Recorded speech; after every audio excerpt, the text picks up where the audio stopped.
Let's do our quick fire round. Okay. Yeah, I know you're looking forward to this one. What book would you recommend every entrepreneur should read? How to Make Friends and Influence People by Dale Carnegie. Great book.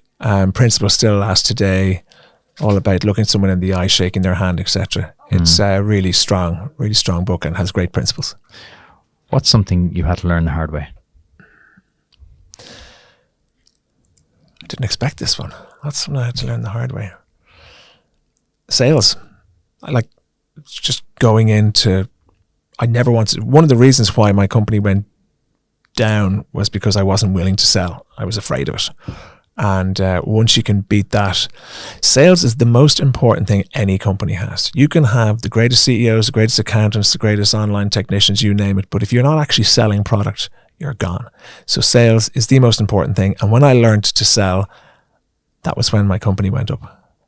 Charlie Butler from Bounce Insights, I think he summed it up better than anyone I've ever heard. Listen, sell, build. In that order. Listen to what people want, sell to them, then build it. I'm still not great at listening for the selling thing. But it's like you going into the back of the classroom, just listening and watching and kind of just going, because we get, what makes us great is that we're so singular in vision, but can also be your biggest weakness. Yeah. What have you sacrificed to achieve your success? I mean, back in the day, you know, when everybody was out having fun, I'm a sociable guy. I always wanted to be out front and center. And my friends laugh at me because they don't remember this bit. But for 2 years, I didn't get on a plane, didn't go anywhere. I was just literally fighting to pay my mortgage. It ended up being too much. It was like a wave. It ended up taking me out. But back in the day, I sacrificed a social life. I didn't have kids, so I lost my home. That was a sacrifice. Lost my car. The bailiff came to my door and took my car away, which wasn't fun, but I was prepared for it at that stage. I sacrificed mental health, I think, back then. If I think back now, I probably stuck it all in a little compartment in the back of my head.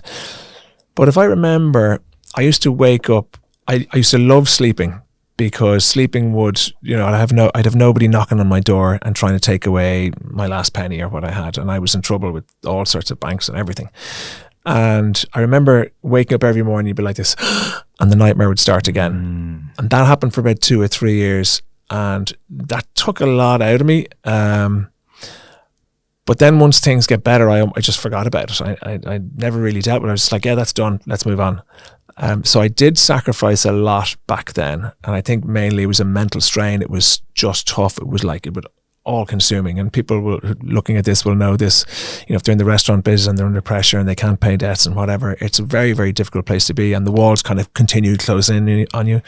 And but thankfully I pulled out of it, but it was touch and go. I mean, it was, and that's one of the reasons why I really appreciate the life I have, because whenever I think back on waking up in the morning and the nightmare starts again, that was probably a 3-year trip for me, which wasn't fun. I don't want to go back there. I think that's why it's so nice to hear you talk about that now, because to hear you enjoy your life so much now, I think that's so sweet, and it's so nice to hear people say that, because especially if people are going through it now, they kind of go, this too shall pass. Like, oh yeah, this too shall pass. It's about endurance, and it's about knowing it will get there. Yeah. What would you do today if we give you 10 million euro? I'd give you back 950 of it.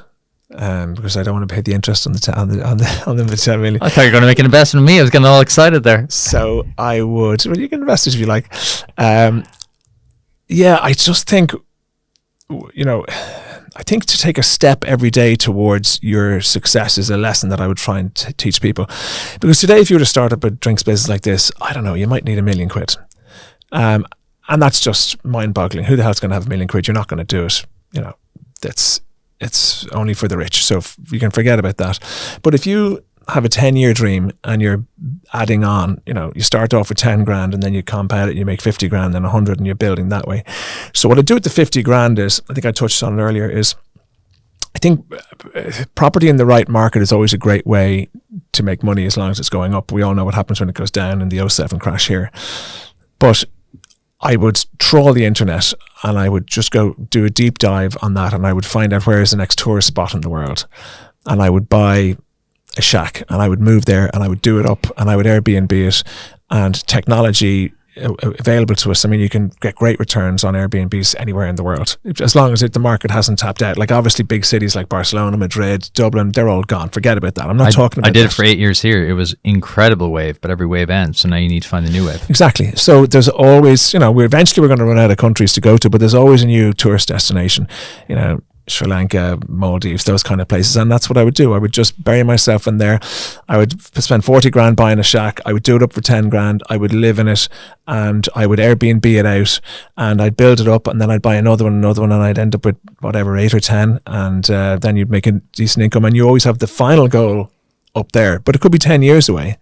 But if I was to tell the guy 10 years, what would you do 10 years ago? You just build like that the whole way up, and it's a staircase. You're never going to straight go, bang, I've got a successful vitamin drink company. Well, internet, social media has ruined people's perception of hard work. It's ruined people's perception of like stories like you kind of going, oh yeah, just up, straight up. There's all these people selling courses going, 12 months, you can do 100 grand a month. And you're like, no, you can't. Yeah, no, you can't. You need to graft. No, and I agree wholeheartedly. I just think that there's a lot of poison on the internet of people saying, hey, if you don't like your job, just give it up. And I would say to people, nobody really likes their job. You don't have to love your job. If you just like your job and work in it for 10 years and get to the top of your market from the age of 20 to 30, then you can do what you want, because then you'll be at the top of the tree in your industry, and then you can go off and move. Now, obviously, if you're getting bullied by a boss, that's a different scenario. But if you just don't really like your job, don't quit it and go to Bali. You quit it and go to Bali, in 10 years' time, you're going to be looking back and wishing you'd worked it.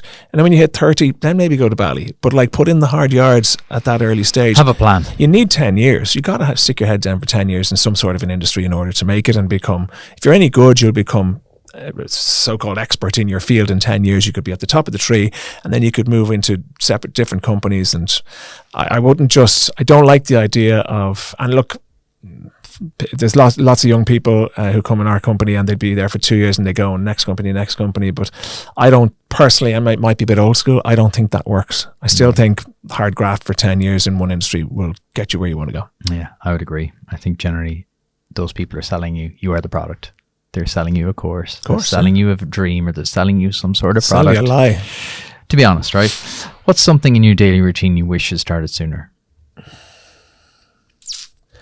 The first thing I can think of is health-wise. It's kind of a boring answer, but a friend of mine who's a personal trainer said to me, he said, so many people go to the gym and they'll run and do weights. They'll do aerobic and anaerobic stuff. He said, don't do that. If you go to the gym, do one or the other. You don't want to be half-assed doing something like that. So health-wise, I wish I'd have learned that. I did that a year ago, and it's really started to make a difference for me personally. I feel I've got much more energy, and I feel like I'm staying in shape easier. So that's something that I think I used to go in for half an hour, look at my phone, look at Instagram, do a little bit of a jog for 10 minutes, do a little bit of beach weights, and then leave. And he just said, look, put your head down for 30, 40 minutes doing one thing and one thing only. And I suppose it's kind of like my business, right? That comes full circle. Just going to say, it's the same, right? I just focus on VitHit. I have lots of ideas on my phone. For the last 20 years, I've been writing them down, but I'm a one-trick pony. I need to stick to this. Focus. I think focus is going to become a superpower. I think it already is. We live in a world of distraction, distracted by everything. Our phones are incredible, but also poisonous. They just kill your focus. So if you can focus on something for 10 years, you will be a success, no matter what it is. Yep. I'm going to give you €1 million. You can only invest it in one company or person. Who is it?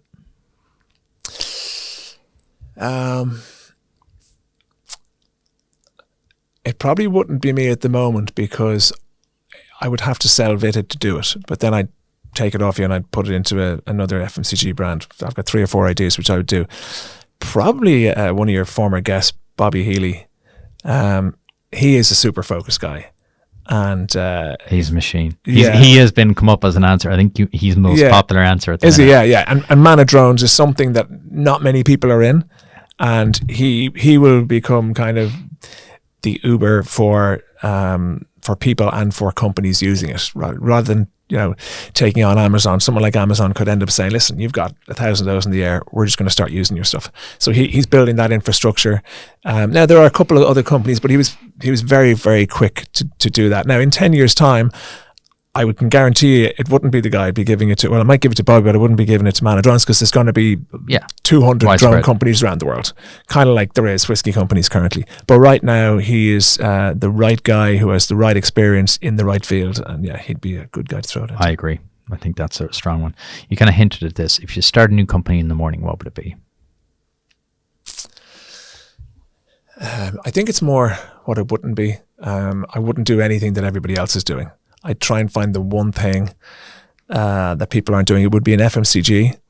And yeah, we did kind of hint at it earlier, but I would give me an hour, I'd be able to walk down like a Tesco. But something simple like washing up liquid for if someone's got into that, but detergent. I don't think anybody's really done a natural detergent. Maybe there's been one or two companies, but I think that's kind of an open area that you could go into.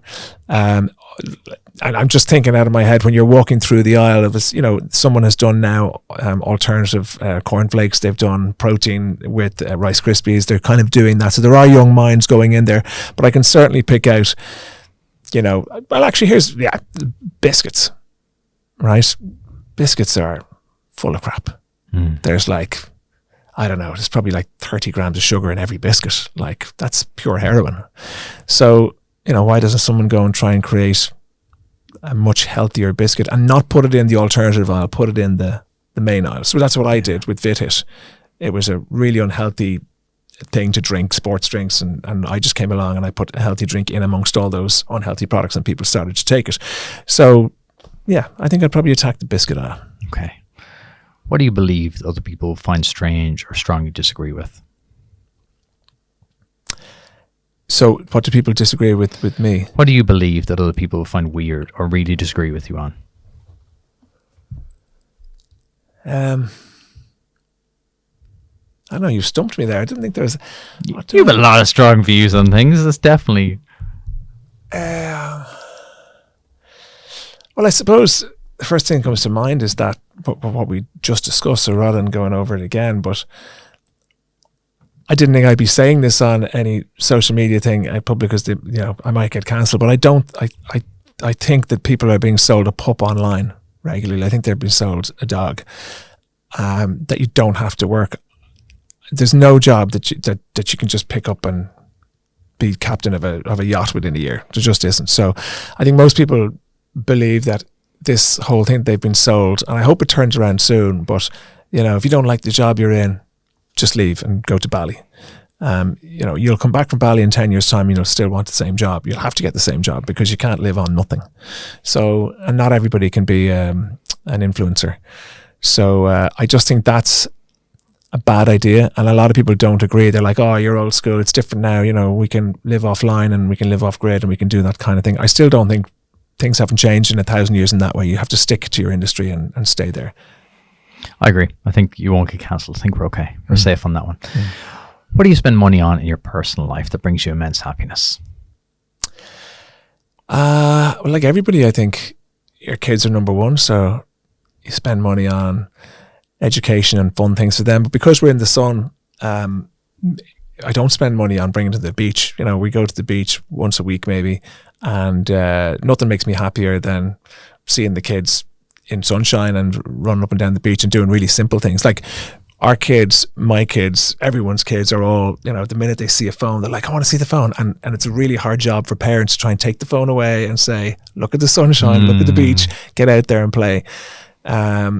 So that makes me the happiest. And if you're asking me what do I spend money on that makes me happy, I don't. The things I spend money on, things that are necessary to me, but the things that make me happy are seeing my kids with their friends. That's actually that, and doing some fun stuff. But actually, if I see my little boy who's 3 years of age running around with his friend, I'm just like, job done. Yeah. If the worst thing ever is you see a kid on their own, what they call it, bored, but they're actually lonely. If you have a kid on their own and they don't have friends around, that just kills me. And so much so that when I first moved, the last 2 moves I've done, I've been like a weirdo with my kid in my arm, knocking on doors, looking for friends for my kids. I've done that in 2 countries now. And when we arrived in Dubai 3 years ago, I literally grabbed my daughter's hand. She said, where are we going? I said, we're going to meet some friends. and I just knocked on pretty much every door in the estate. There was 32 doors, and I knocked on everyone until I found kids. There's that salesman in you. Yeah, but like it just became like a necessity. That once my kid, then we found 2 friends for her, and I'm like, there you go, got new friends. And from that point, it just makes your life so much easier, you know. So that doesn't cost you anything. Well, like, if you trace it right back, you've built the life you want, right? You've making the decisions. You've worked and you've spent the money to get yourself into the life that you want. What's your final piece of advice for every entrepreneur or aspiring entrepreneur listening? For me, it's do one thing every day that scares you. You know, there's always some little part of your business pie chart that you just don't like. Skipping leg day, and it's usually the most important thing that you just don't do. So I would say do one thing that scares you every day, and that came back to me that I was losing money because I was afraid to go out to stores and build my brand and start selling it and making money and bringing in money. And I think for me, that was what saved me. And I think also probably of similar importance is don't sweat the failures. You know, at the time, I think back on the small failures that I had, and they'd get into my head or whatever, but you just got to fight through them, and you just have to ignore them, because you're going to have hundreds of failures if you're starting your own business. Every day, if you're in a restaurant, every day you're going to have food going off. You're going to have, food going out that's not cooked right, and people complaining, and they're going online and giving you bad reviews and that kind of stuff. You just have to fight through it with a smile on your face. And like as I said earlier, you just need one success, out of 100 failures to make it. I love that. This I read recently, the success you crave is in the work you're avoiding. I thought that was really apt. Perfect. That's a better way than I said it.